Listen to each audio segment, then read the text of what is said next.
안녕하세요, 덴티장입니다. 오늘은 턱을 망가뜨리는 습관들에 대해 완벽 분석해보는 시간을 가져볼 텐데요.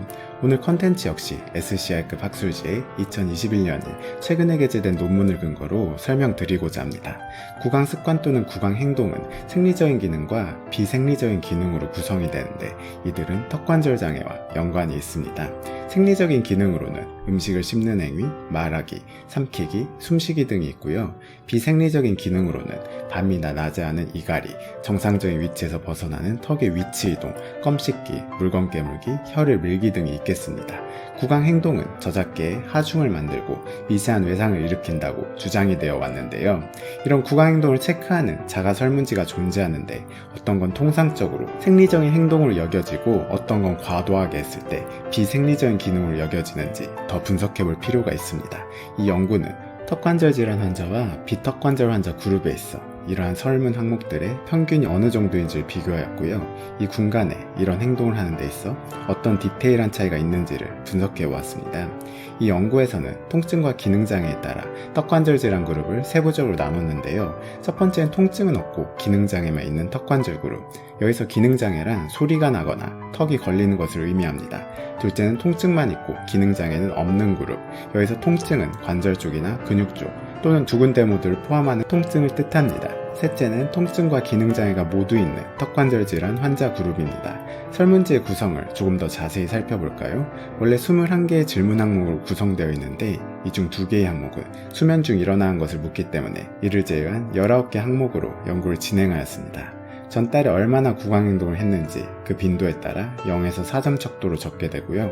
그리고 이들 점수의 평균과 그룹 간의 유의 관계에 대해 조사를 하게 됩니다. 결과는 어떻게 나왔을까요? 일단 구강 행동의 평균 지수는 턱관절 질환 환자와 비턱관절 질환 환자 간에 큰 차이가 없는 것으로 나타났습니다. 하지만 턱관절 그룹을 아까 말씀드린 세부 그룹을 나눴을 때는 얘기가 달라지는데요. 비턱관절 환자, 통증만 있는 턱관절 환자, 기능장애와 통증이 같이 있는 환자가 기능장애만 있는 환자에 비해 구강행동 지수가 유의미하게 높은 것으로 나타났습니다. 하지만 설문지에 있는 항목들이 턱관절 질환을 유발하는데 똑같은 의미를 갖는 건 아니겠죠. 여기서 비기능적인 활동과 기능적인 활동을 의미하는 세부 항목으로 나눌 수 있습니다.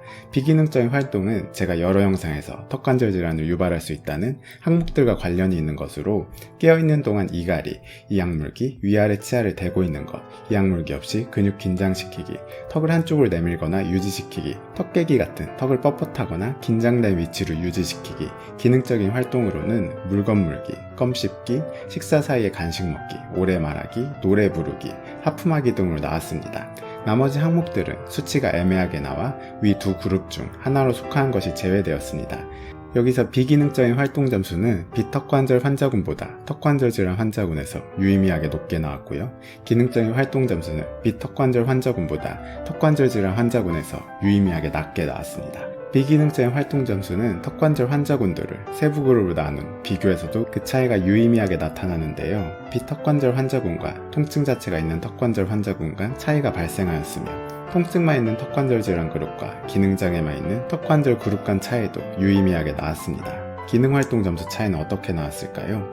통증만 있는 턱관절 환자 그룹과 통증과 기능장애가 모두 있는 턱관절 환자 그룹이 비턱관절 질환 환자군보다 그 점수가 낮게 나왔고요.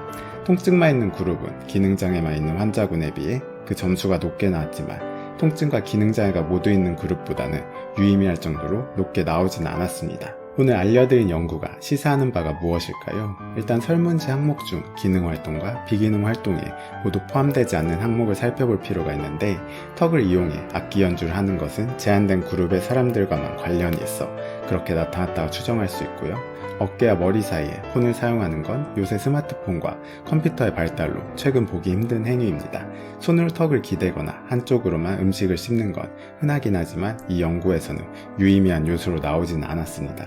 혀로 치아를 밀기, 치아 사이에 혀 위치시키기, 혀나 볼, 입술 깨물기는 특정 활동에 포함되지는 않았습니다. 통증이 있는 환자가 비기능 활동을 유의미하게 높게 했다는 것. 이러한 행위들이 통증을 유발하는 턱관절 장애를 발전시킬 수 있다는 것을 의미하고요. 통증이 있건 기능장애가 있건 턱관절 질환이 있는 환자가 기능활동에 있어 비턱관절 환자보다 그 점수가 낮게 나온 것은 아무래도 턱의 기능을 수행하면서 느껴지는 통증과 불편감으로 인해 그 행위 자체를 적게 하는 것으로 해석할 수가 있습니다. 오늘 턱관절 질환을 유발하는 여러 구강 습관들에 대해 알아봤는데요. 그 중에서 특히 비기능적인 활동들이 통증을 유발하는 턱관절 질환을 유발할 수 있으니 본인이 현재 하고 있는 항목이 있다면 반드시 피해 주시길 바랍니다. 오늘 영상 여기까지고요. 도움이 되셨다면 구독과 좋아요, 알림 전체 설정 맞춰주세요. 감사합니다.